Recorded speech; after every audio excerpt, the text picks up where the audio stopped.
Hello বন্ধুরা, আমি আতিক। আজ আমি তোমাদের আমার ঘর ঘুরিয়ে দেখাবো।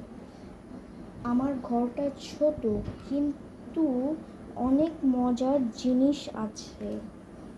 চলো শুরু করি। এই হচ্ছে আমার বিছানা। এখানে আমি ঘুমাই আর বই পড়ি।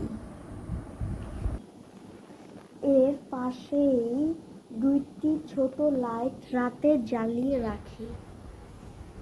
এখানে আমি পড়াশোনা করি। এই খাতাগুলো হোমওয়ার্কের খাতা।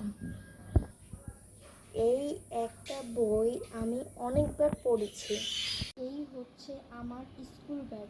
ভেতরে কি কি আছে সেটা অন্য একদিন দেখাবো। এই রঙগুলো আমি জন্মদিনে পেয়েছিলাম, খুব প্রিয় আমার। এটাই ছিল আমার ঘরের ট্যুর। তোমাদের কেমন লাগলো কমেন্টে লিখে জানাও। ভালো লাগলে লাইক করো আর I am Kitty channel subscribe করতে ভুলো না। পরের ভিডিওতে দেখা হবে। Bye by.